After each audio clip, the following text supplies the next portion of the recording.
السلام علیکم ورحمۃ اللہ وبرکاتہ۔ ان الحمد للہ اللہم صلی وسلم علی حبیبک محمد وعلی آلہ وصحبہ وسلم، اما بعد۔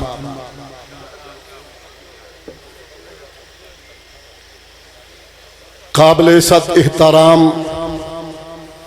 علماء کرام، بالخصوص قائد ابن قائد، میرے اور آپ کے دلوں کی دھڑکن حضرت علامہ حافظ ابتسام علی ظہیر حفظہ اللہ تعالی اور مرکزی جمعیت اہل حدیث پنجاب کے سرپرست اعلیٰ مناظر اسلام مولانا سید سبتین شاہ صاحب نقوی حفظہ اللہ تعالی اور خوش نصیبی سے برادر ذی وقار علامہ شہید کے برادر اصغر جناب حافظ عابد الہی ظہیر حفظہ اللہ تعالی، سٹیج پر براجمان معزز علماء، قائدین کرام اور بزرگوں، بھائیوں، دوستوں، عزیزوں، مرکزی جمعیت اہل حدیث کے قابل احترام بزرگوں، آج جس محبت، جس مسل کی تڑپ، جس دینی جذبے کے ساتھ، جس جذبہ حب رسول کے تحت، جس جذبہ حریت کے تحت آج اپنی اپنی بستی سے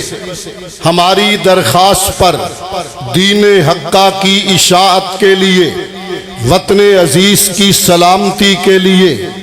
اور وطن عزیز میں لاقانونیت کا راستہ روکنے کے لیے،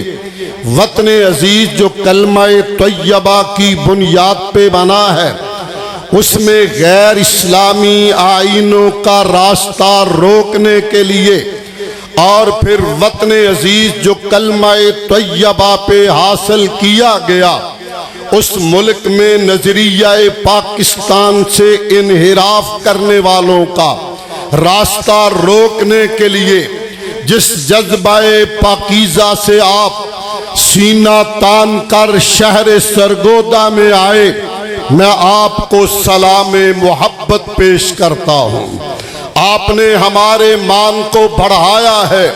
اور مجھے یقین آ گیا ہے انشاءاللہ اب وطن عزیز میں ہماری صدا اور اپیل پہ مرکزی جمعیت اہل حدیث سے وابستہ بزرگ، اہل حدیث یوتھ فورس کے شہباز اور شاہین، جمعیت طلبہ اہل حدیث کے پاکیزہ طلبہ اور جمعیت اساتذہ کے قابل قدر استاد، کسان ونگ کے بوڑھے زمیندار اور تاجر ونگ کے اپنی اپنی جگہ پہ تاجر حضرات، الحمدللہ آج مرکزی جمعیت کی چھتری تلے آ کر آپ نے جس محبت کا اظہار فرمایا، میں اللہ کا شکر بجا لاتا ہوں اور اپنے برادر عزیز اور اپنے سرپرست سید سبتین شاہ صاحب، ان کو اس میں بلا شبہ ہم بھی قدم بقدم ساتھ رہے۔ ہم نے اس جلسے کو جلسہ نہیں سمجھا، ہم نے وطن عزیز کا مستقبل سمجھا، ہم نے مسلک اہل حدیث کا مستقبل سمجھا، ہم نے ختم نبوت کا نشان سمجھا، ہم نے اصحاب رسول کی عزت اور مقام کا وقار اور نشان سمجھا۔ جس غیرت کے ساتھ آپ آئے ہیں، میں آپ کو ایک بار پھر سلام محبت پیش کرتا ہوں۔ اس درخواست کے ساتھ شکریہ تو شاہ صاحب ادا کریں گے، میرا بھی فرض بنتا ہے، میں صرف کلمات تشکر ہی نہیں کہنا چاہتا، میں آپ کے لیے دعا گو ہوں۔ اللہ دیکھ لے آدھی رات گزر گئی، سفید ریش بزرگ، جوان رانا اور سگر سنی والے بچے، میں حیران ہو رہا تھا اور خوشی سے میری آنکھوں سے پانی نکل رہا تھا۔ کتنے گھنٹے ہو گئے ہیں میں ان بھائیوں کو کھڑے کھڑے آمنہ کے در یتیم کی محبت کا دیپ جلاتے ہوئے دیکھ رہا ہوں. کتنے گھنٹے ہو گئے یہ توحید کی شمع فروزہ کرتے تھکے نہیں ہیں. میں حیران ہوں جس نظم و ضبط کا آپ نے مظاہرہ فرمایا. میں مقرر آپ کو تلقین اور تبلیغ کرتا ہوا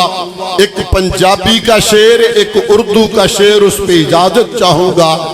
حالات ملک کے جو بن رہے ہیں تقاضا ہے اس کا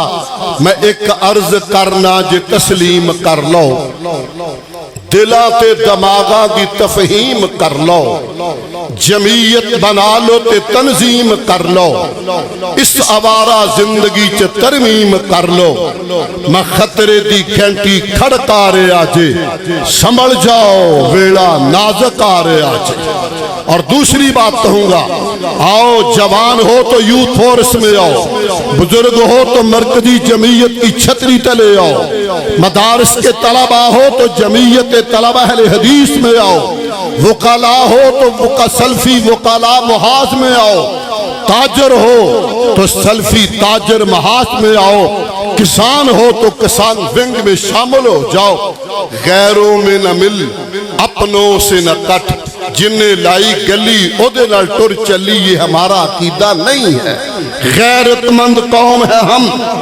غیروں میں نہ مل اپنوں سے نہ کٹ ان کو نہ بڑھا اور آپ نہ گھٹ فرقوں میں نہ بٹ مرکز سے نہ ہٹ پھر ساری یہ دنیا تیری ہے پھر ساری یہ دنیا مقبول کفن بردوش ہے تو بطحا کے جنوں کا جوش ہے تو اس جوش میں گر مدہوش ہے تو پھر ساری دنیا یہ تیری ہے. وقت تقاضا کر رہا ہے خواہش تھی میری کس پر وقار اور انتہائی پاکیزہ کانفرنس کو 1 بجے تک سمیٹیں گے مگر یہ خواہش پوری نہ ہوئی. مگر خوشی یہ ہے کہ رات کا 1 بج جانے کے باوجود آپ کے چہرے جس طرح چمک اور دمک رہے ہیں میں اعلان کروں گا اس دیش کا تحفظ ہوگا تو نفاذ اسلام سے ہوگا نظام مصطفیٰ سے ہوگا. حضرات امن چین ہونا نہیں ہٹنی تباہی نہیں جنہ چیر ہوئے نہ حکومت الہی نہیں. اللہ آپ کو سلامت رکھے. السلام